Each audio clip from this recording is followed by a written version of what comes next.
మైన దేవుని పిల్లలారా, ప్రభు అయిన యేసుక్రీస్తు వారిట ప్రతి ఒక్కరికి శుభాభివందనాలు తెలియజేస్తూ ఉన్నాను.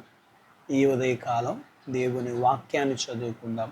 పరిశుద్ధ గ్రంథము నుండి కీర్తన గ్రంథము 37వ కీర్తన 27వ వచనాన్ని చదువుతున్నాను. కీడు చేయటం మాని మేలు చేయము, అప్పుడు నీవు నిత్యము నిలుచుదువు. దేవుడు తన మాటలు మనందరి కొరకు దీవించునుగాక. ఆమేన్.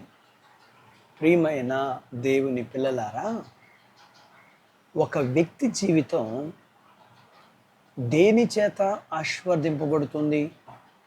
కేవలము దేవుని చేత మాత్రమే ఆశీర్వదింపబడుతుంది.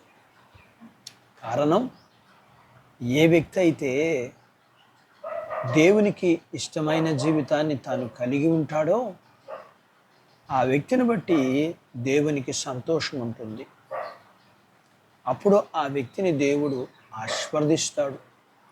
ఎందుకనంటే బుద్ధి జ్ఞాన సర్వసంపదలు ఆయన యందు గుప్తమై ఉన్నవి. దేవుడు ఎల్లప్పుడూ అతనికి తోడుగా నీడగా ఉంటాడు. దేవుడు వారిని ఎన్నడూ విడవడు. ఎందుకనంటే వారు దయ కలిగిన వారు, మేలు చేయువారు, న్యాయమును ప్రేమించువారు. ఇవి దేవుని యొక్క గుణగణాలు కాబట్టి దేవుడు వారిని కాపాడుచు విడువక తోడుగా ఉంటాడు. దావీదు గొర్రెల కాపరి. దేవుడు అతన్ని కోరుకుని అభిషేకించాడు. దావీదు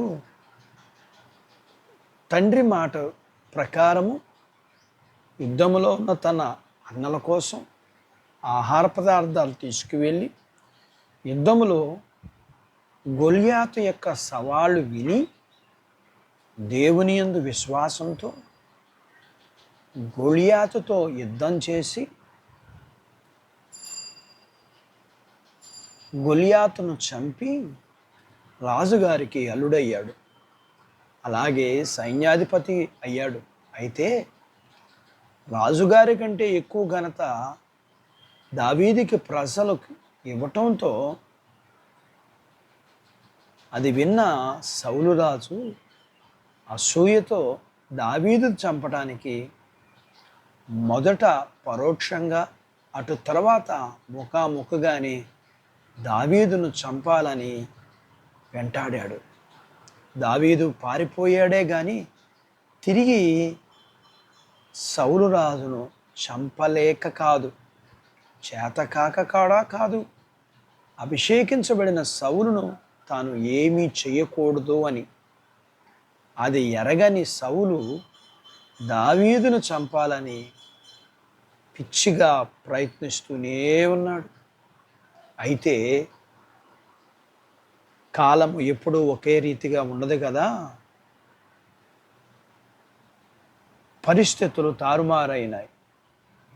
దావీదును చంపాలని వెంటాడుచున్న సౌలు మీదకి ఫిలిష్తీయులు యుద్ధానికి వచ్చారు. ఫిలిష్తీయుల చేతిలో సౌలు, అతని కుటుంబం చనిపోయింది. కీడు చేయాలనుకున్న సౌలు అతని మూలంగా నష్టపోయారు. కీడు చేయాలని చూసిన సౌలుకు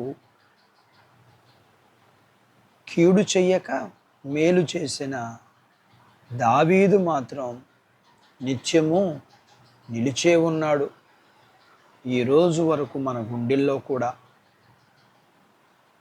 వాక్యం విన్న మనము సౌలులాగా కాక దావీదులాగా